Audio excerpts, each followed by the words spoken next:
안녕하십니까, 김방입니다. 미국의 자동차왕 헨리 포드는 1929년 10월 길고 긴 대공황의 시작을 앞두고 거리에서 구두를 닦다가 희한한 감정이 일었습니다. 신발을 손보던 소년이 내내 주식 투자 얘기만 했거든요.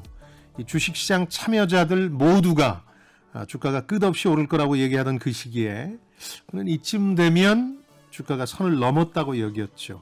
이때 자신이 보유한 주식 대부분을 처분한 덕에 검은 화요일, 블랙 튜즈데이에 취약을 피할 수 있었다는 겁니다. 영국의 위대한 천문학자이자 물리학자 수학자인 아이작 뉴턴의 주식 실패담은 널리 알려져 있죠. 그가 투자했던 낭패를 봤던 남미 개발업체 남해, 사우스시 주식회사 때문에 오늘날 지나치게 가격이 많이 오른 것에 거품, 버블이라는 용어가 쓰인다는 얘기도 해드렸죠.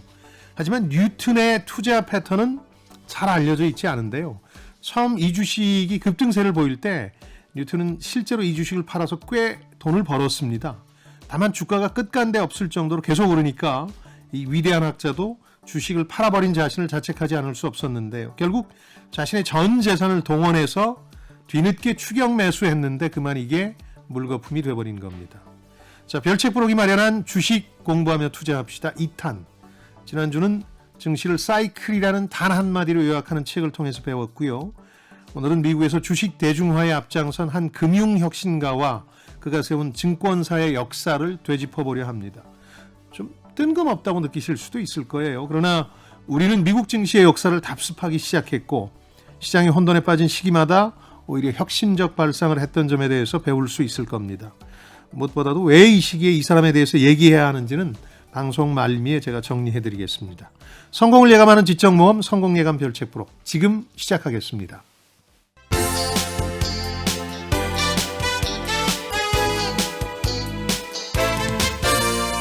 KBS 1라디오 성공예감 김방희입니다. 자, 별책부록의 책 읽어주는 남자 김방희입니다. 별님이 광명수 씨 어서 오십시오. 네, 소장님께서 별책부록에서 책을 맡고 계시다면 저는 별을 맡고 있는 광명수입니다. 반갑습니다. 주식 공부하며 투자하자고요? 그냥 소장님께서 오를 종목만 쏙쏙 골라주시면 안 될까요? 그러니까요. AI의 문제는 효율성을 추구해서 기반이 약하다는 게 있는 겁니다. 물론 바둑이에 잘 둘지 모르지만 안 됩니다. 그게 문제인가요? 나중에 잘못되면 평생 저를 원망할 텐데요. 그렇죠? 자, 라디오 청취자, 유튜브 시청자분들이 보내주신 지난주 댓글 보고 가겠습니다. 네, 샵 9730 KBS 콩 그리고 유튜브를 통해서 많은 의견 보내주셨습니다. 지난주 책은 미국 월스트리트의 저명한 가치 투자자죠. 하워드 막스가 쓴 투자와 마켓 사이클의 법칙 함께 읽어봤는데요. 먼저 박지숙님, 주식 투자 시작하면 꼭 읽어야 할 책 중에 하워드 막스 책이 있더라고요. 워렌 버핏이 언급할 정도니까요. 이렇게 말씀해 주셨는데 지난주에 방송 혹시 못 들으신 분들이 계실 수도 있잖아요. 하워드 막스가 어떤 인물인지 좀 간략하게 소개해 주시죠. 미국의 부실 채권 시장에서 그야말로 불같이 일어선 전설적 투자자고요. 지금은 오크트리 캐피탈이라는 이 헤지 펀드를 운영하고 있고 연세가 좀 있는데 이 고비고비마다 메모라는 자신의 투자 철학이나 이런 얘기를 하는 걸 투자자들한테 보내는데 혹은 홈페이지에 게시하는데 이게 굉장히 유명해서 네. 지금까지 3권의 책을 썼는데 그중에 가장 우리가 읽어볼 만한 책인 이 사이클과 관련한 책을 읽었어요. 그러니까 증시의 역사가 반복된다는 관점에서 보는 분인데 네.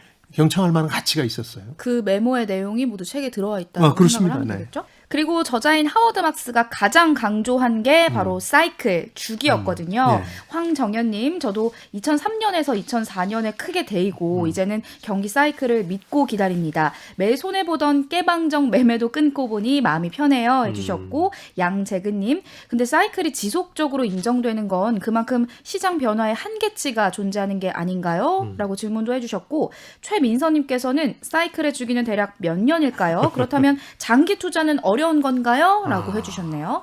우리 증시에는 이른바 10년설이라는 게 사이클의 주기로 가장 유력하죠. 네. 왜냐하면 우리 경제 위기도 97년 외환 위기, 그다음 2008년 글로벌 금융 위기 10년 단위로 왔으니까 뭐 2018년에 큰 위기는 없었지만 코로나를 또 10년 주기설에 갖다 맞출 수도 있겠고요. 증시 자체로 보면 그 직후에 크게 반짝했다가 다시 박스권에 갇히는 10년의 역사가 되풀이되고 있거든요. 예를 들어서 외환위기를 성공적으로 극복하고 난 2000년대 초반에는 바이코리아 열풍이라는 게 있었어요. 부모님들은 아실 텐데 네. 막 우리 주식 사자고 현대증권 측에서 주도해서 시장에 붐을 일으켰던 게 있고 또 그 10년 후에는 미래에셋증권이 중심이 돼서 해외 펀드 열풍이 불었었고요. 뭐 지금은 동학개미니까 어떻게 보면 10년 주기설이 맞게 보이기도 합니다. 그리고 많은 청취자분들이 지적해 주시는 것처럼 이렇게 주기가 계속된다면 네. 시장 어떤 변화의 한계치가 분명한 거 아니냐. 그런데 미국은 우리와 다른 점이 하나 있다는 거죠. 이런 사이클은 거듭되지만 미국은 늘 우상향인 네. 거죠. 지금 다우지수가 만을 훨씬 돌파했으니까 한때 1000에서 시작한 거니까 사실 우상향을 하면서도 그때 말씀드린 것 같은 사이클을 그리는데 그렇죠. 우리는 우상향이냐에 대해서 의심을 가질 정도로 평평했거든요. 네. 근데 다만 오늘 이 책을 읽는 이유도 여기에 있습니다만은 우상향의 길로 접어든 느낌이 있어요. 그 이유는 이 책에 나오는 것처럼 미국인들처럼 우리도 네. 주식이 일상적인 경제적 독립을 위한 투자 수단이 됐거든요. 네. 주식 대중화가 된 거예요. 이 동학개미들 때문에 새로 참여한 분들이 그야말로 몇백만 명이 되면서 그래서 저는 다시 10년 박스권에 갇히는 것보다는 조금 오른쪽으로 올라가지 않겠느냐 장기적으로. 같은 사이클이 유지가 되더라도 우상향하는 쪽으로 가면 어쨌든 그렇죠. 미국처럼 되는 네. 거죠. 그래서 미국의 주식 대중화 시기에 대해서 공부하기 위해서 이 책을 읽자는 거죠. 네. 열심히 오늘도 공부를 해봐야겠네요. 네. 그리고 또 저 같은 주린이들, 주식 초보, 주식 입문자들을 주린이라고 하잖아요. 예. 굉장히 많이 공감해 주셨어요. 김롤리님, 올해부터 주식 투자를 시작했는데 채권, 선물 시장 등 공부를 안 할 수가 없더라고요. 예. 별책 부록은 주말에 필수 시청, 청취해야 합니다. 라고 해주셨고, 유민형님, 주식은 정말 어렵고 잘 몰라서 사려고 해도 망설이고 두려워서 결국엔 포기했는데 조금이나마 용기를 내서 꼭 한번 사보고 싶어지네요. 해주셨고 예. 2935번님 요즘은 돌다리 두드리듯이 조금씩 주식에 다가가고 있어요. 모두 힘내세요. 봄은 오니까요. 라고 해주셨습니다. 이게 술도 그렇잖아요. 처음 이렇게 어른에게 배워라 라는 말이 있듯이 주식도 처음 배우는 게 참 중요할 것 같다는 생각도 들거든요. 그러니까요. 처음 그냥 그야말로 주변의 얘기 듣고 특정한 종목에 자기 돈을 전부 다 거는 그런 시작과 이제 차근차근 공부해서 길게 보고 하는 시작은 굉장히 달라질 수 있다고 저도 느끼거든요. 그래서 제 얘기는 주식 대중화가 되면서 많은 분들이 일상적인 일로 여기게 될 가능성이 높아졌으니까 미국처럼 그러자면 차근차근 공부해 두자. 제가 늘 드리는 말씀이지만 좀 힘들고 어려워지면 좀 쉬는 것도 좋아요. 네. 끝까지 해야 된다는 무슨 법이나 제도가 있는 건 네, 아니거든요. 쉬엄쉬엄 가되 즐기면서 하면 이기는 거고요. 네.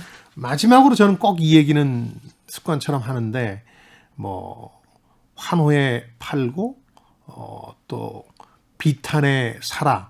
제일 어려울 때 사고 막 사람들이 소리 지를 때 팔라. 아까 헨리 포드 얘기도 했습니다만 이건 당장 실천하기 힘들 거예요. 네. 그거는 어려운 일인데 그 얘기는 본 방송에서 늘 말씀드립니다만 친구가 부자가 됐다. 특히 주식으로 부자가 됐다는 얘기만큼 자신의 판단력을 흐리는 건 없거든요. 제가 평생 투자에서 가장 어려웠던 점을 그거라고 꼽았잖아요. 네. 이 오프 더 레코드에서 유튜브. 사람들이 돈 벌었다 그러면 착각하기 시작하거든요. 막 판단력이 흐려져요. 근데 차분하게 공부한 만큼 접근하면 크게 잃지 않고 흥미로운 정도의 결과를 낼 수는 있다. 네. 그래서 오늘 두 번째고 네 차례에 걸쳐서 아주 고전이 될 만한 책을 광명수 씨와 함께 읽겠습니다. AI가 공부하시죠. 잘 듣고 있는지 모르겠어요. 아까 종목을 추천해달라고 했는데 그것보다는 큰 그림을 보고 공부를 해야 될 텐데요. 예. 어떻게 될지 모르겠지만 예. 또 이 기수님께서는요. 예. 주식을 예견한다는 것이 얼마나 어리석은 짓인지 몰라요. 이게 끝을 누가 알 수 있을까요? 조금이라도 수익을 얻었으면 그것으로 좋게 하는데 아쉬워하는 것을 보면 욕심이 끝이 없구나 생각이 듭니다. 라고 해줬는데 이런 걸 보면은 결국 주식도 심리 싸움인 것 같다라는 생각이 여지없이 들거든요. 그 사이클 얘기하면서도 펀더멘털 경제 기초 구조 플러스 심리다 그런 네. 얘기를 하는데 이 심리 싸움이라는 건 워낙 중요하기도 하지만 어려운 대목이어서 저희가 한 줄을 할애해서 별책 부록에서 아주 심리 게임이라는 부분을 집중적으로 부각한 책으로 공부하겠습니다. 네. 이것도 기대해 주시죠. 귀 기울여 경청하고 있습니다. 오늘 소개된 모든 분들께 커피 쿠폰 보내드립니다. 성공예감 홈페이지 선물방에 연락처 남겨주세요. 이어서 오늘의 주제로 넘어갑니다. 이풀기 토크. 네, 오늘 읽어볼 책은요. 주식 투자와 대중화를 이끌며 개인 투자자의 영웅이라 불리는 찰스 슈왑, 그의 투자 불변의 법칙 함께 읽어볼 텐데 예. 지난주 책의 저자였던 하워드 막스도 저에게는 사실 생소한 그렇죠. 인물이었는데 예, 주식 입문자들께는 좀 네. 생소하죠. 근데 오늘 찰스 슈왑도 좀 낯설게 느껴지거든요. 미국인들에게는 굉장히 유명한 어. 분이에요. 왜냐하면 자신의 이름을 딴 증권사가 워낙 크기 때문에 네. 대형 증권사로 발전한 찰스 슈왑 코퍼레이션이라는 게 있고 또 자기 이름을 딴 이 증권사를 가지고 있기 때문에 고비고비마다 광고에 이 증권사 광고에 이 사람이 등장해요. 그러니까 마치 그 KFC 앞에 커넬 샌더스라는 백발의 할아버지 네. 창업주잖아요. 네, 네. 그 사람만큼이나 유명세가 있는 오. 분이 다 알아요. 미국에서는. 예, 예. 네. 그래서 2009년 1월 그러니까 글로벌 금융위기가 2008년 9월에 이제 벌어졌을 때 막 주가가 폭락하고 미국인들이 자신감을 잃을 때 텔레비전 광고를 이 사람이 해요.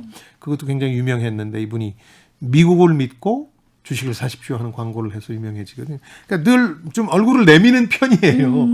CEO로서 우리나라 뭐 재벌가 오너들처럼 뒷전에 물러앉아서 숨어 지내는 게 아니고 적극적인 활동을 하고 특히 지금은 회장직을 유지하지만 CEO 자리는 후계자한테 물려줬거든요. 네. 그러고 나서 이 대외 활동을 많이 해요. 정치적 활동도 많이 하고 기부 행사 같은 것도 많이 해서 미국민들한테 상당히 익숙하고요. 이 찰스 슈왑이라는 이 사람의 이름을 딴 증권사의 입지를 좀 살펴보니까 책에 나오는 것 말고 최근에 자료들을 보니까 72년에 그 전에 세웠지만 이름을 찰스 슈왑이라고 만든 건 72년이었고 지금 투자 서비스 기업 가운데 상장된 회사로는 제일 커요.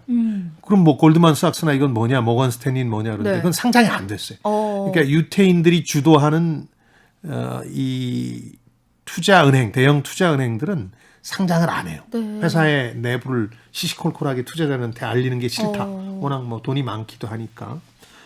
그래서 상장된 기업 가운데는 투자 서비스 기업으로 1위고요. 360개 지점을 가지고 있고 자산운용사 가운데 세계 3위고 온라인 증권 계좌가 3천만 개. 개인 재산, 이 사람 찰스 슈왑의 개인 재산은 8조 원이고 많은 분들이 순위를 궁금해하시니까 포브스지 미국 부호 순위에서 76입니다. 네. 8조 원 가져도 76위밖에 안 되는데. 네, 8조 원은 이 사람 76이었다. 책은 몇 권 썼는데요. 네.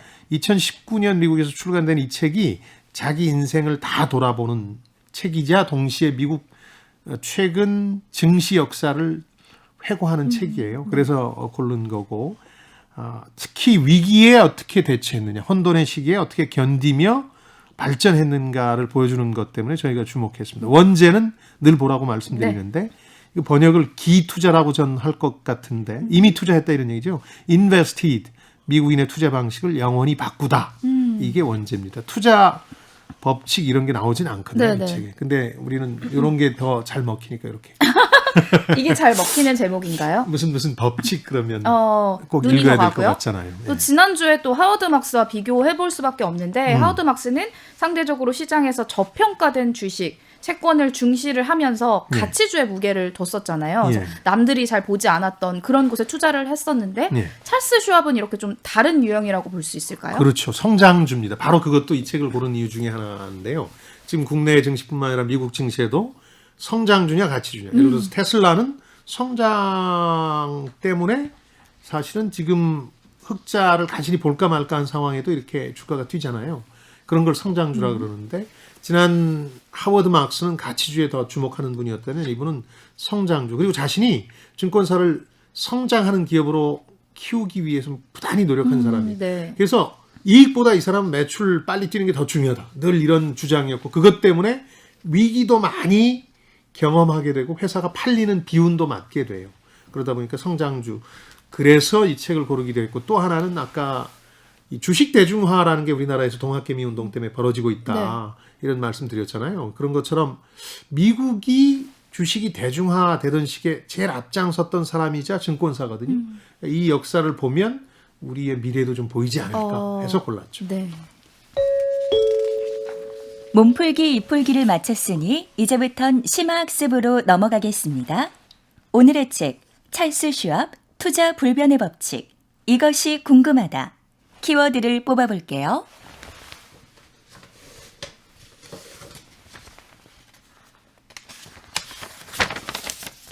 첫 번째 키워드, 난독증. 이 책의 여러 장에 걸쳐서 자신이 가진 난독증이 자신을 키운 어떤 악재라는 얘기를 하거든요. 그러니까 네.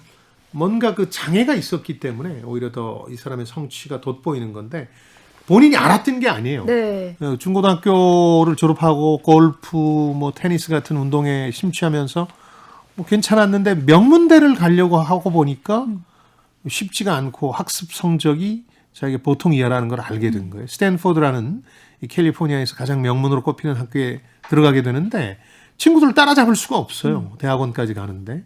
그래서 남들보다 훨씬 더 고생을 많이 하는데 특히 영어, 거기서는 국어겠죠. 네. 국어 과목이라든가 작문 과목에서 아주 어려움을 겪었는데 1983년에 자기 아이가 똑같은 증상을 겪어서 조사를 하는 과정에서 자신도 난독증이라는 걸 앓고 있다는 네. 걸 알게 돼요. 난독증이라는 건 뭐냐면 글자를 총체적으로 이해하는 데 어려움을 겪는 거예요. 겪어보지 않은 사람은 모르는데 제 주변에도 이런 경우가 있는데 굉장히 학습이라든가 이런 데 어려움을 겪어요. 톰 크루즈, 네네. 휴잭맨 같은 경우는 난독증이 심해서 원고를 외우질 못했다고 그러잖아요. 그냥 남이 매니저나 이런 분이 읽어주면 외워버리는 거예요. 난독증을 가지면 그렇게 남들보다 불리한 여건에서 네. 출발하게 되는 건데 이 사람이 그랬다는 거예요. 그래서 그 캘리포니아 출신이고 명문대를 졸업하긴 했지만 처음에 이제 애널리스트로 활동하다가 삼촌과 동료들 합류하면서 71년에 파이어 커맨드라는 회사를 설립했고 이걸 2년 후에 찰스 슈왑이라고 자신의 이름을 따서 개명하게 되는데 그 책에서 솔직하게 썼더라고요. 저도 그런 얘기를 들은 적이 있는데 인정했던데 골프 특기생으로 간 거예요. 네. 명문대를 학업 성적이 아니라. 그래서 아까 말씀드린 것처럼 아이 때문에 난독증이 있다는 걸 깨닫게 돼요. 그러니까 처음부터 알았던 건 아니고 나중에 너무 어려웠는데 공부하는 게. 나중에 내가 난독증이라는 걸 깨달았다라는 건데 이게 또 가족력으로 이어진 거잖아요. 맞아요. 그러니까 그 조사를 해보니까 아이뿐만 아니라 자신도 그랬고 네. 그 할아버지 때에도 난독증이 있었다는 걸 알게 됐는데 이게 어떻게 보면 이 사람한테는 오히려 이제 장애를 극복해야 되겠다는 의지를 키웠고 네. 그 과정에서 자신의 장점이 발휘되게 된 거죠. 그러니까 그런 생각의 전환이었던 거잖아요. 어쨌든 장애물이 있었는데 그걸 뛰어넘으면서 예. 더 큰 장점을 가지게 된 건데 어떻게 이런 전환이 있었을까요? 그 뭐 습관 같은 걸 텐데요. 그래서 이 사람은 글자나 숫자를 잘 이해를 못하니까 네. 오히려 자신은 더 뒤로 물러서서 큰 그림을 보려고 노력했다.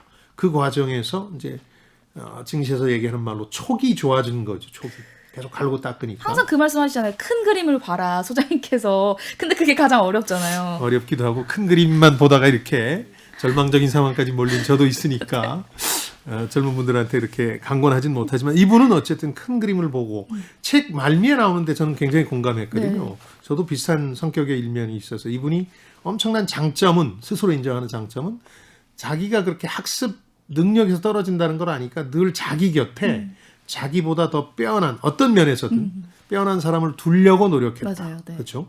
그거 쉽지 않거든요.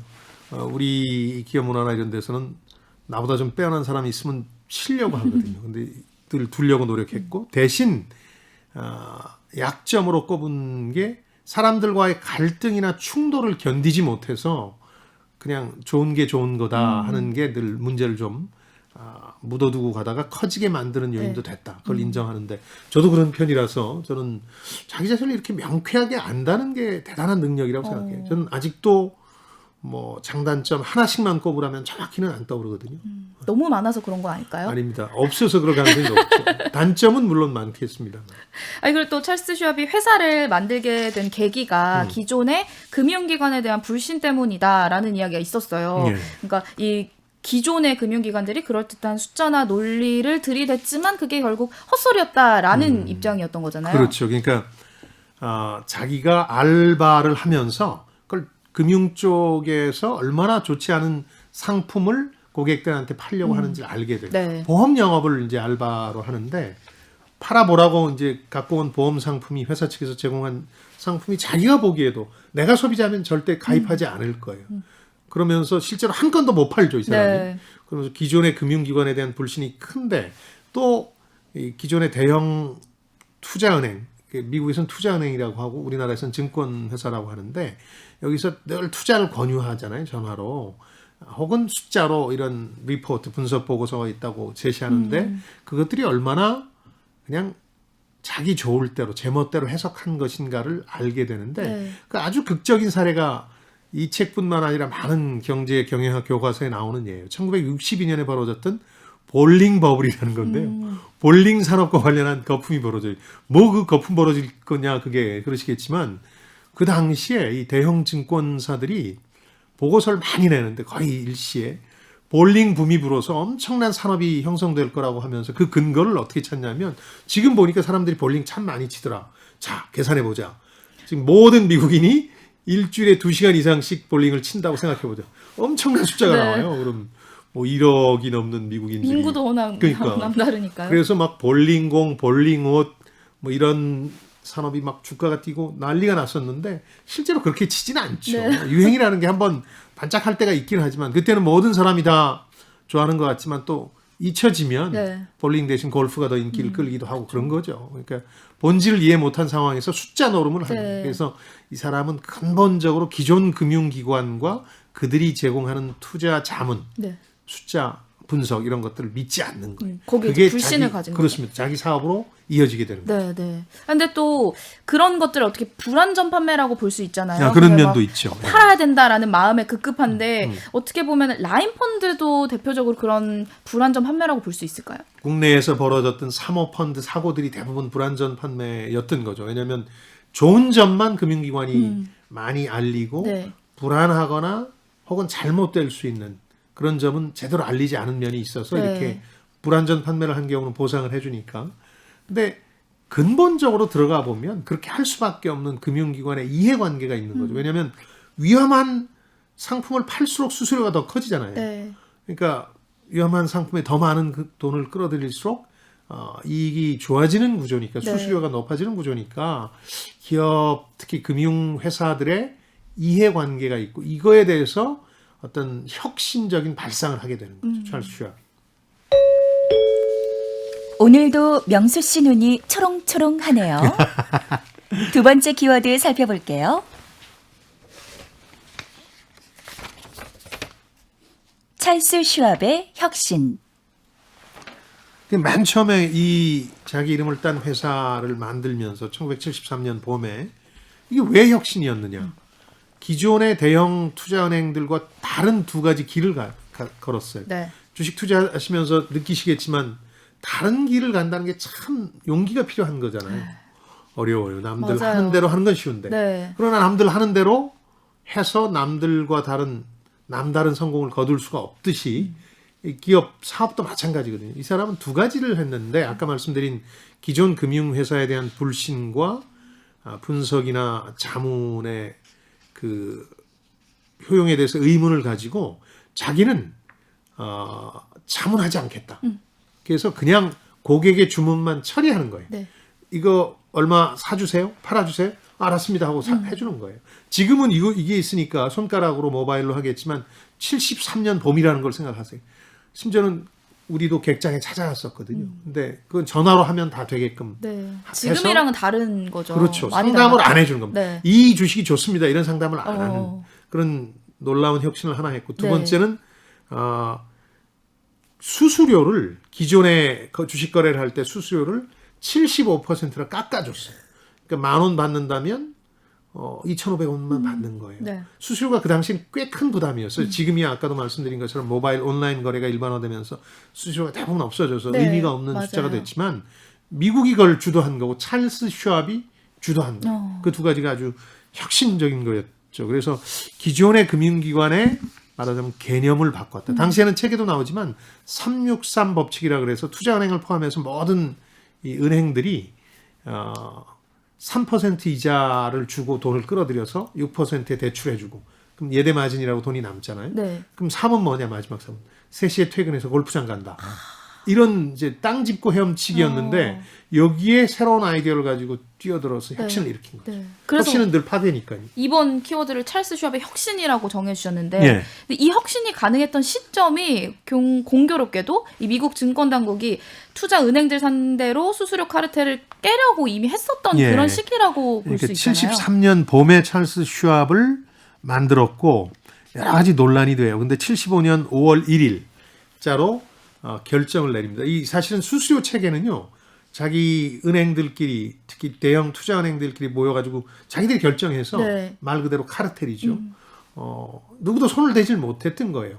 이거는 뉴욕 그 커피숍에서 증시가 18세기에 생기고 나서 계속 이어져 온 관행이었는데 미국 그 증권 감독 당국에서 보니까 이거 좀 이상하거든요. 모든 상품이 다 사는 사람 파는 사람 거래해서 가격이 결정되는데 증권 거래 수수료만 자기들이 결정해놓고 이건 손도 못 댄다. 네. 이건 말이 안 된다. 그래서 74년부터 1년간 규제 완화 조치를 시범 운영해보고 증시가 잘못되지 않는다는 확신을 얻고 75년 5월 1일에 풀어요. 수수료 마음대로 니들이 협의해서 결정해라. 네.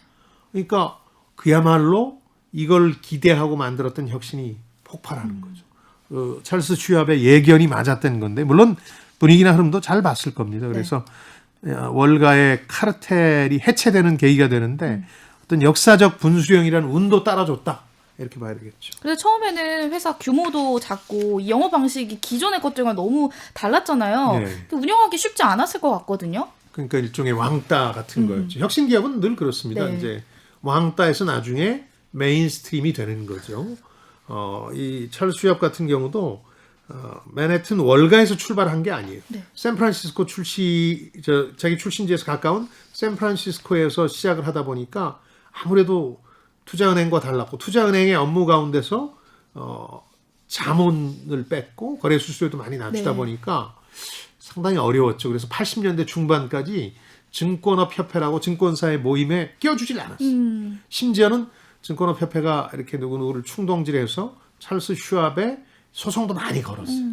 그래서 굉장한 아웃사이더였고 이런 부류의 회사들이 많이 나중에 생겨났는데 찰스 슈왑 같은 게 이걸 할인 증권사라고 네. 불렀어요. 디스카운트 증권사. 이름부터가 벌써 약간 얕잡아 보는 거잖아요. 본인은 할인이라는 걸 되게 싫어했다라고 이야기하고 할인이라는 있잖아요. 말 자체가 좀 싸구려처럼 보이니까. 그러니까요. 근데 그쪽에서 붙인 거죠. 뭐 그렇게 했는데 나중에 보면 오히려 대형 증권사가 자기들 밥그릇을 차곡차곡 뺏어가니까 여기처럼 되려고 하거나 아니면 안 되면 이 회사를 살려고 노력을 많이 하죠. 근데 이게 수수료를 면제해줬다라는 게 뭐 좀 할인을 해준 거죠. 어떻게 보면. 그렇죠. 근데 그만큼의 수익이 줄어든다라고 생각할 수 있잖아요. 처음에 그랬죠. 네. 그래서 이제 자금을 계속해서 동원해야 됐던 건데요. 근데 그렇게 해도 주식 투자 대중화가 돼서 많은 사람이 오면 풀 자체가 늘어나니까. 그러니까 연못이 커지면 잉어나 붕어도 많아지는 거니까. 역시 큰 그림을 봤군요. 그렇죠. 그런 거죠. 다음 키워드로 넘어갈게요. 세 번째 키워드, BOA의 인수. BOA라고 외신에 많이 등장하는 금융회사인데요. 네. 뱅크 오브 아메리카라고 여기 인수돼요. 아까 말씀드린 것처럼 수수료가 낮으니까 수입이 적으니까 계속 돈을 투자해야 되는 거예요. 그래서 한계를 느끼다가 먼저 생각할 수 있는 게 상장이겠죠. 상장하면 대규모로 자금 조달이 되니까. 근데 1차 상장에 실패하고 나서 그 인맥을 통해서 자금을 동원하다가 BOA의 100% 지분을 넘기게 됩니다. 큰 우산 속으로 들어가면 자금 수요에 대한 불안감 없이 계속 혁신 기업을 운영할 수 있겠다. 네. 자기가 계속 경영하는 조건으로 그러면 그 가격을 어떻게 받았냐? 돈으로 받은 게 아니라 BOA라는 은행의 주식으로 받아요. 자기뿐만 아니라 모든 임직원들이. 그렇게 해서 회사의 경영권은 BOA로 넘기는데 문제는 이 BOA가 80년대 중반에 80년대 초반에 팔게 되는데 83년에 중반에 회사가 휘청거려요. 이 은행이. 네. 주가가 3분의 1 정도로 떨어지는데 어떤 문제가 있냐면 내가 받은 돈이 3분의 1로 폭락한 거예요. 그렇죠. 100만 원 받았는데 30만 원 네네네. 조금 넘게 남는 거잖아요. 그러니까 임직원들도 불만이고 네. 나도 불만이고 게다가 이 BOA라는 회사가 자기가 어려워지니까 자기가 100% 인수한 증권사니까 이 증권사를 이쪽의 의사와 상관없이 매각하려고 네. 해요. 다른 데다가. 그게 코너에 몰린 건데 완전히 코너에 어쨌든 몰렸죠. 승부수를 던진 거잖아요. 승부수를 어떻게 던지냐면 흥미로운 뭐 이것도 운이라면 운일 수 있는데 회사를 넘길 때 찰스 슈왑이라는 사람 이름이 들어간 거니까 네. 내 개인 이름과 초상권 광고 같은 걸 많이 했으니까 이거는 넘기질 않았던 거예요. 그러면 어떻게 되냐면 이 회사를 다른 회사로 BOA가 팔면 이름을 바꿔야 되는 거예요. 광고도 달리 해야 되고 가장 돈 많이 들여서 친숙하게 만들어 놓은 건데 이런 상황에서 역제안을 해요. 내가 다시 사들이고 싶다. 근데 만약 니네들이 우리한테 다시 팔지 않으면 나 사기 계약 당했다고 계약 해제 요청할 거다. 무슨 얘기냐면 3분의 1로 떨어졌으니까 네. 자기한테 회사가 부실하다는 걸 제대로 알려주지 않았으니까 긴 소송이 되겠죠. 그러니까 BOA도 보다가 이거 팔아서 현금이 다급하기도 했고 실제 산 금액 대비해서 한 6배 장사니까 팔아요. 다시 그 회사를 찰스 슈왑이 자기 이름이 걸린 회사를 재매입하게 되는 네. 거죠. 네.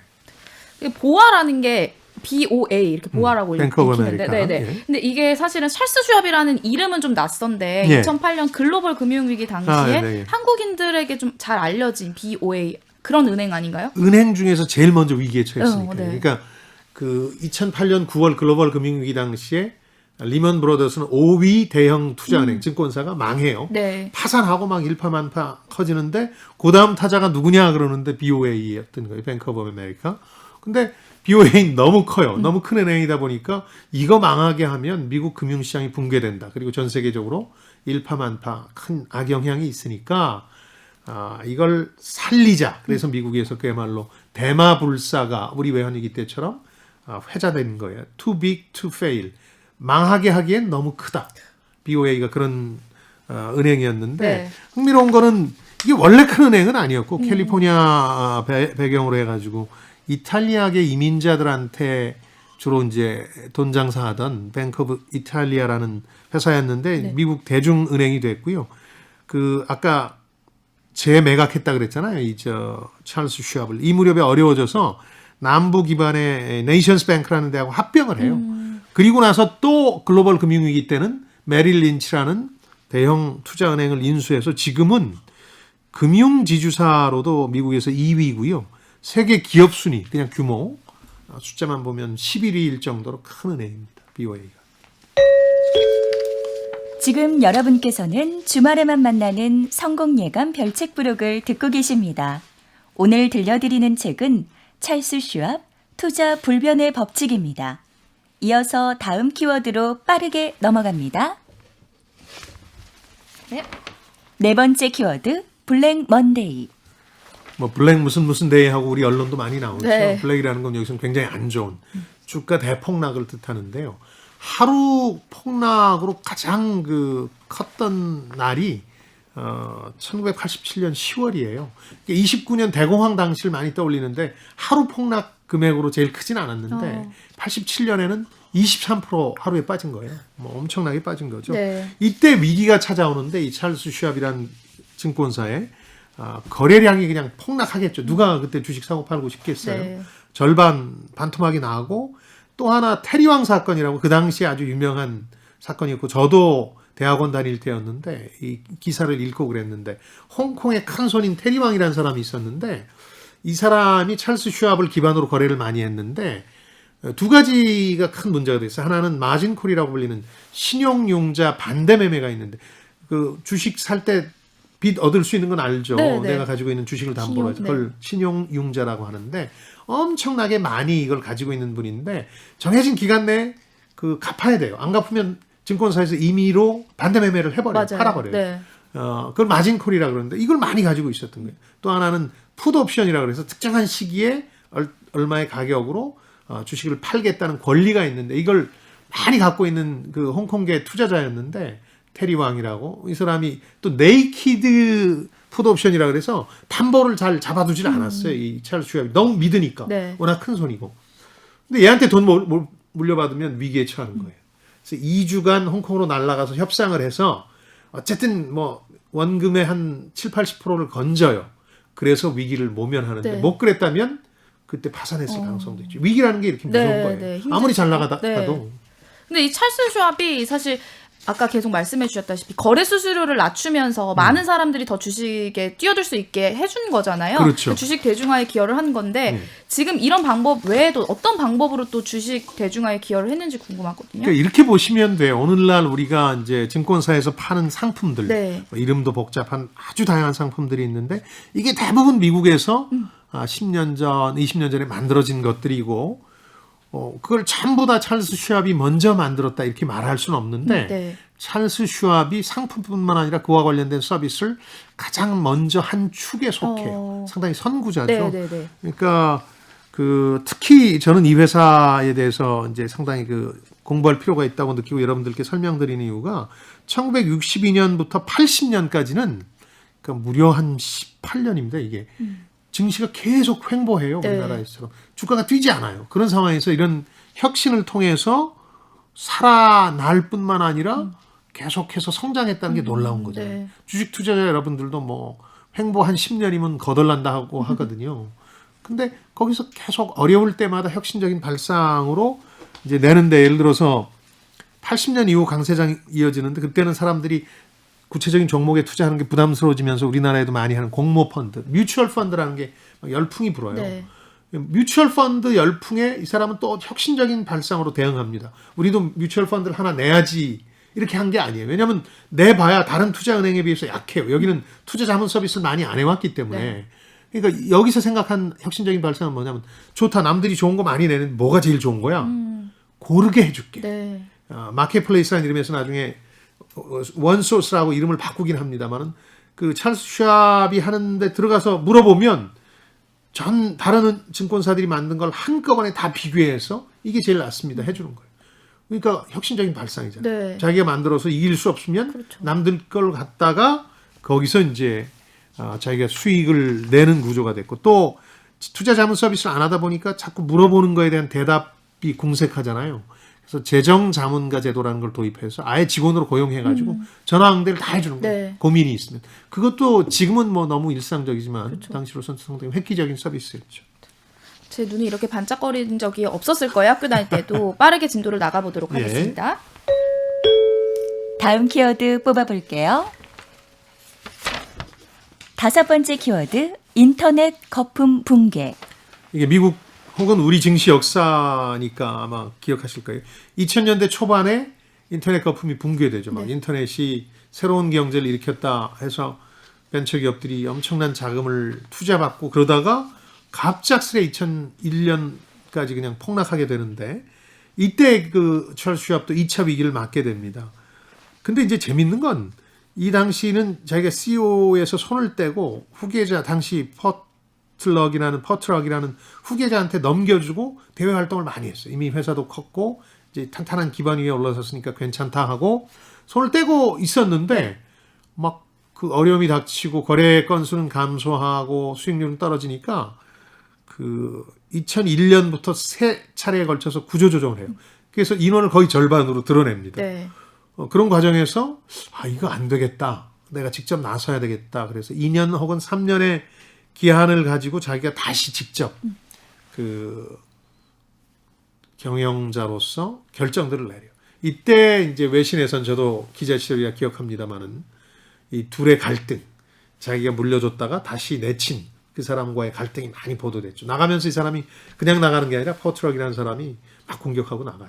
그런 것도 큰 이제 위기였을 텐데 이 사람은 특유의 뚝심, 고객에게 필요한 걸 제공함으로써 기업이 컸다는 자신의 그 성공사를 반복하기 위해서 두 가지를 하는데 하나는 그 유명한 광고 캠페인을 해요.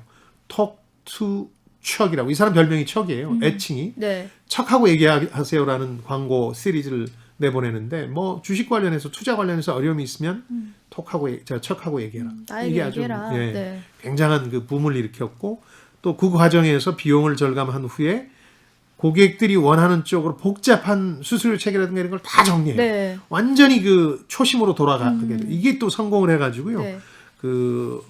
심지어는 더 벌리게 되죠. 뭐 은행으로까지. 네. 수수료 없는 현금 인출기. 뭐 우리나라만 해도 지금도 뭐 700원, 1000원 떼가는데 네. 그거 없는 걸 그 당시에 그러니까요. 2001년 뭐 이렇게 하면서 다시 찰스 슈왑이라는 금융회사가 회생하는 네. 계기를 만들죠. 그러니까 그때 당시에 있었던 상품들을 모두 다 찰스 슈왑이 만든 건 아니었다라고 말씀을 해주셨잖아요. 그렇죠. 근데 이 온라인 증권 거래 같은 경우는 찰스 슈왑이 처음 도입한 거라고 볼 수 있을까요? 그러니까 이 부분도 IT 기술을 샌프란시스코에서 출범했기 때문에 많이 접목하려고 했고 누구보다 앞선 건 사실이었지만 온라인 우리가 흔히 지금 보는 온라인 증권 거래를 여기가 제일 먼저 한 건 아니고 거의 동시에 세 개 회사가 네. 달려들어요. 국내에서 더 많이 알려진 건 이트레이드라고 이제 이름이 붙은 그 회사였고 그것 말고 세 개 정도가 같이 했는데 찰스 슈왑이 궁극적인 승자가 될 수 있었던 건 뭐냐면 그 아메리트레이드 이렇게 세 개였는데 늘 세계 최초는 아닌데요. 네. 이 찰스 슈왑이라는 사람과 이 회사가 세계 최초는 아닌데 자본력이 있고 덩치가 커지다 보니까 다른 증권사에 비해서 임팩트 있게 진행할 수가 있었던 거예요. 예를 들어서 모든 온라인 증권 거래가 가능하게 하려면 엄청난 돈을 투자해서 네. 뭐 심지어 디지털 기계도 다 바꿔야 되잖아요. 네. 그걸 한 순간에 이제 해낼 수 있는 자본력과 추진력이 있다는 게 이 회사의 장점이라 지금은 세계 회사가 동시에 출범했지만 찰스 슈왑이 상징적인 존재가 돼버렸죠. 네, 온라인 거래 시작에. 네. 처음에 투자할 때는 비용이 많이 들겠지만 결국은 비용 절감을 위해서 IT 기술 접목을 해왔던 거잖아요. 진짜. 원래 이제 투자를 많이 했고 그 과정에서 온라인 거래까지 오는 데 위기도 많았죠. 예를 들어서 여기서 제일 걱정했던 건 자신의 회사보다 더 큰 자본력을 가진 경쟁자가 들어오는 게 아닐까 이런 거였는데 네. 빌 게이츠가 들어오려고 검토했던 것들도 이제 상당한 위기의식을 밤 잠을 못 잘 정도였다는 그랬을 것 거죠. 같아요. 그렇죠. 근데 이제 미국 정부에서 빌 게이츠의 독점력을 우려해서 막기도 하고 뭐 또 그런 과정에서 로비도 하고 그랬겠죠.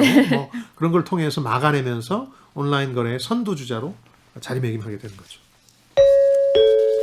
다음 키워드로 넘어가 볼게요. 6번째 키워드, 글로벌 금융위기. 그러니까 역시 세 번째 위기가 찾아옵니다. 글로벌 금융위기. 우리가 다 아는 겁니다. 네. 리먼 브로더스 파산을 필두로 해서 BOA도 위태로워지고 그러면서 이제 오바마 정부가 들어서서 타프라는 긴급 경제 안정화법이라는 프로그램이라는 걸 만들어서 구제금융을 막 해줘요. 네. 특히 금융회사 큰 게 흔들리면 미국 경제가 어려워진다 그러면서 막대한 돈을 골드만삭스라는 세계 1위 그 투자은행도 구제금융을 받습니다. 구제금융을 많이 받다 보니까 나중에 일반 국민이나 투자자 입장에서는 그렇게 도와주니까 자기들 배만 채우더라. 네. 경영진들 그런 얘기가 있었는데 이때 찰스 슈왑이 결단을 내려요. 안 받아요. 자신들은 실제로 좀 탄탄하기도 했고 타격을 크게 받질 않았어요. 일부 부실 채권들을 갖고는 있었지만 털고 나도 회사가 휘청거릴 정도는 아니다. 그래서 긴급 경제 안정화 프로그램 도움을 받지 않겠다. 도움 받으면 그게 정부의 지분으로 바뀌어서 정부의 간섭을 받게 되니까 우린 그거 안 하겠다 그래가지고 상당한 신뢰를 얻어요. 네. 이런 위기에서 저기는 도움도 안 받아? 대단하네 하고 그때 다시 한번 도약하는 계기가 돼요. 그때 아까 말씀드린 것처럼 텔레비전 광고에 나와서 광고하고 네. 미국을 믿으십시오. 네. 주식에 투자하십시오. 이렇게 얘기하면서 찰스 슈왑이 다시 한번 유명해지죠. 그럼 뭐 TV 광고도 그렇고 최고 경영자로 복귀해서도 사회적인 메시지를 많이 전한 걸로도 유명하잖아요. 그러니까 좋게 말하면 사회적 메시지를 전한 거고 그러니까 난독증 관련한 기부도 많이 네. 했고요. 이제 텔레비전에도 많이 나왔고 9.11 테러 직후에도 상당히 그 경제계를 독려하면서 그 당시 조지 부시 대통령하고 인연을 쌓아가요. 이 네. 책에 보면 그 인연의 아주 구체적인 계기들이 나오는데 그러다 보니까 조금 비판도 받아요. 공화당하고 너무 친하고 정치적으로. 정치적으로 정치적 행보를 한다. 네. 그런 지적도 받고 실제로 부시 정권에서 경제자문위원 역할을 하거든요. 그러면서 공화당의 텃밭이라고 할 수 있는 텍사스 웨스트레이크로 본사를 옮겨요. 그러니까 샌프란시스코로 캘리포니아라 아주 자유분방한 민주당 텃밭인 곳에서 그쪽으로 옮기고 뭐 이런 것들 때문에 조금 논란도 돼요. 그래서 약간 보수적인 경영자, 능력은 있지만 친공화 경영자 이렇게 평가받는 면이 분명히 있죠. 마지막 키워드 뽑아볼게요. 네, 마지막 키워드는요. 오늘의 마지막 키워드 후계 구도. 이 사람은 지속적으로 이제 외부 활동도 하고 해야 되니까 회사가 좀 안정됐다 싶으면 2인자 넘버 2한테 자기 자리를 물려주고 CEO 자리를 물려주고 나가려고 했던 사람인데 두 번에 걸쳐서 실패해요. 하나가 이제 책에도 자세히 묘사되어 있는데 스톱스키라고 자기가 넘버 2로 생각했던 사람인데 이 사람이 갑자기 심장마비가 와요. 그래서 경영 활동을 많이 줄여야 되는 상황이 와서 첫 번째 후계자 구도가 흐트러졌고 아까 말씀드린 것처럼 포트럭이라는 사람을 후계자로 키웠는데 구조조정을 시키고 회사를 정상화시키라고 했는데 상당히 오히려 회사를 어렵게 만들어서 이때는 내치는 거죠. 네. 근데 미국 그 경영사를 보면요, 이렇게 내쳐서 나갔다 돌아온 사람들이 오히려 그 경험을 바탕으로 더 잘한 경우가 많아요. 스티브 잡스도 애플에서 쫓겨났다 네. 돌아와서 오히려 그렇죠. 더 잘했잖아요. 맞아요. 그런 것처럼. 근데 그 다음에 이제 이 사람은 좀 신중하죠. 3년 동안 자신이 직접 그 회사를 완전히 정상화시킨 다음에 회생시킨 다음에 월트 베팅어라는 사람을 자기 후계자로 꼽아서 지금은 놓고 이 사람이 다 하고 회장 명함 아래 이제 대외 활동을 많이 하는 거죠. 인터뷰도 많이 해요. 네. 지금은 연세가 많이 들었지만 36년생이니까 74년부터 2004년까지 이제 쭉 한 셈이에요. 이 사람은 그러니까 어떤 큰 족적을 남긴 사람이다. 이건 분명하죠. 네. 마지막 키워드까지 달려왔는데 예. 아까 말씀을 해주셨어요. 이 시점에서 이 책을 읽어야 할 이유를 말씀을 해주시겠다고 예. 지금 말씀해 주셔야 될 것 같아요. 이건 좀 제가 공을 들여서 좀 말씀드리고 싶은데요. 네. 이 사람이 이 책을 쓸 때까지가 이제 40년 조금 넘었는데 자기가 9차례 주식 붕괴를 경험했대요. 9차례. 그러니까 뭐 주식이 고꾸라지면 증시와 증권사는 같은 운명입니다. 어려울 수밖에 없어요. 네. 주식 투자자들을 배경으로 먹고 사는 지역이니까. 뭐 여의도에서는 주가에 따라서 술값이 달라진다는 얘기가 있을 정도니까 오죽하겠습니까? 네. 이제 그런 건데 이 사람이 그런 9차례의 위기, 그 중에서 대표적인 3가지만 저희들이 말씀을 드렸는데 그 운명을 거부하고 늘 위기 때마다 어떤 혁신으로 기회를 오히려 만들어요. 그게 이제 상당히 놀랍거든요. 자기가 얘기하지만 패닉 상태가 오면 공포에 질리면 사람들은 탈출구를 향해서 뛰어가다가 서로 밟혀 죽고 넘어져 죽고 이런단 말이죠. 그 위기 때 느낀 거죠. 그렇죠. 근데 이 찰스 슈왑이 한 얘기가 자기가 그때 탈출구를 향해 달려가는 사람을 붙잡고 제발 진정하고 잠깐만 이 자리에 서 있어라. 너 부자 된다라고 설득하고 싶었다는 거예요. 예를 들어 보면 지난해 3월에 다 내던질 때 그걸 네. 패닉이라고 하는 거거든요. 그때 저도 그랬거든요. 방송에서 말씀드렸지만 좀 진정하고 잠깐만 멈추거나 혹은 돈이 있는 사람은 지금 한번 사봐라. 돈 벌지 않았을까요? 정말 이상한 주식을 고르지 않았다면. 네. 그러니까 그런 걸 느낀 거예요. 그러면서 이 찰스 슈왑은 고객의 눈으로 길게 보면 늘 우상향했으니까 위기 상황에 오히려 들어가서 새로운 기회를 잡을 수 있다고 믿게 된 거죠. 그러니까 저는 2가지인데요. 이 사람한테서 배울 게 그리고 미국 증시의 역사를 통해서 네. 배울 게 하나는 이 사람 개인으로 보자면 좀 길게 보는 거, 고객의 눈으로 보는 거 이게 이제 하나 배워야 될 거고 그 위기 때 얼마나 정말 밤잠 안 오고 힘들었겠습니까? 회사가 망할지 모르는 자기가 돈을 잃는 거하고는 비교할 수 없을 정도의 이제 고통이었겠죠. 그걸 견뎌내고 오히려 거기서 기회를 찾는 물론 고객의 눈으로 보다 보니까 기회가 생기는 거죠. 수수료도 그렇고 뭐 그밖에 한 펀드를 파는 게 아니라 여러 펀드를 모아놓고 뭐가 좋은지 고르세요 하는 네. 거라든지 이런 것들이 하나가 있다면 또 하나는 낙관주의입니다. 낙관주의. 미국의 경우니까 조금 더 합리적이라는 느낌은 있지만 자 9차례 이 붕괴가 있었지만 결국 우상향했거든요. 네. 그러니까 늘 얘기하는 것처럼 찰스 슈왑이라는 주식을 누군가가 73년 봄에 이제 상장을 할 때 살 수 있으니까 일반 투자자는 86년에 상장을 했으니까 이때 샀다면 지금 1000% 정도 어마어마하죠. 그렇게 네. 수익률을 누릴 수 있는 거예요. 네. 부침이 있을 때 흥분해서 던진 게 아니고. 근데 이제 낙관주의라는 걸 장기 투자하는 사람들이 가지기가 쉽지가 않아요. 그러다 보니까 위기 돌파 능력, 긴 안목으로 고객의 눈으로 보면서 위기를 돌파하는 것. 붕괴는 오게 마련이다. 주식 붕괴는. 네. 늘 말씀드리지만 주식이 늘 오를 수는 없거든요. 역시 심리전이 아닐까요? 그렇죠. 그래서 심리와 관련된 얘기들을 좀 더 추가적인 책에서 공부할 텐데 오늘은 낙관적 장기 투자의 어떤 관점 이걸 가지라는 의미에서 지금 올 한 해는 지난해하고 다르잖아요. 네. 무조건 올라가는 게 아니라 상당한 혼돈의 시기에 접어들었거든요. 네. 그리고 언제가 될지는 모르지만 우리도 붕괴를 맞게 될 거거든요. 그리고 나서 다시 새 출발을 할 텐데 그럴 때 어떤 태도를 가져야 되는지 찰스 슈왑이 보여줬다는 거죠. 좋습니다. 오늘은 정말 꽉꽉 채웠네요. 하나 더 남았죠? AI가 선정한 심쿵 한방. 오늘의 책 찰스 슈왑 투자 불변의 법칙을 관통하는 핵심 구절 한방에 정리해드립니다. 스티브 잡스는 고객들은 자신들이 무엇을 원하는지 모른다는 유명한 말을 남겼다. 고객이 원할 만한 것을 먼저 제시해야 한다. 새로운 발상을 하는 기업가라면 누구나 공감하리라.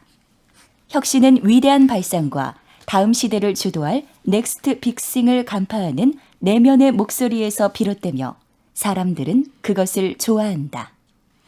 금융계 종사자 특히 투자은행 증권업계에 계신 분들은 뭐 아마 대부분 다 읽으셨을 테고 투자자들도 한번 읽어볼 만한 책이라는 생각이 들고요. 우리 금융시장의 미래가 어디 있느냐? 월가의 과거에 있을 가능성이 있습니다. 그러니까 저는 지난해 올해 우리 증시가 훨씬 더 투자의 대중화를 이룬 배경이 1980년대 미국하고 닮아 있다고 느끼거든요. 그래서 찰스 슈왑을 읽은 거고요.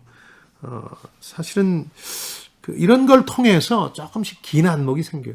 당장 주식을 투자했는데 주가가 얼마 됐느냐만 보다 보면 결코 장기적이고 낙관적인 관점이 될 수 없거든요. 저는 지금 혼란스럽거든요. 공부를 역시 해야 되겠어요. 공부를 좀 해야죠. 더 하죠 뭐. 네. 다음 주 책이 도착했습니다. 네, 다음 주 주식 공부하며 투자합시다 3탄입니다. 유럽의 전설적인 투자자 앙드레 코스톨라니 투자는 심리 게임이다 함께 읽어볼 텐데요. 90%가 심리학으로 이루어진 곳이 바로 주식 시장이라고 하는데 어떤 마음가짐으로 접근해야 하는지 함께 알아보도록 하겠습니다. 아까 광명수 씨도 말씀해 주셨지만 심리가 이제 많은 부분을 차지하니까 가장 대표적인 책이 이 책입니다. 투자는 심리 게임이다. 앙드레 코스톨라니 책 같이 읽으시면서 주식 투자 공부하면서 같이 하시죠.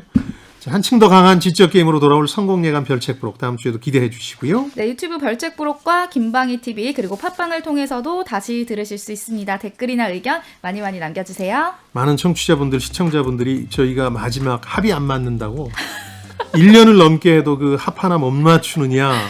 그게 저입니다. 예. 세대 간 소통과 공감이 그만큼 어렵다는 상징적인 일 아닐까. 오늘은 한번 맞춰보죠. 네. 책을 통해 세대 간 소통과 공감을 나누는 시간 성공 예감 별책 부록. 저희는 다음 주말에 다시 찾아뵙겠습니다. 별의별 이야기를 책을 통해 나누는 별책 부록. 다음 주에 다음 주에 만나요.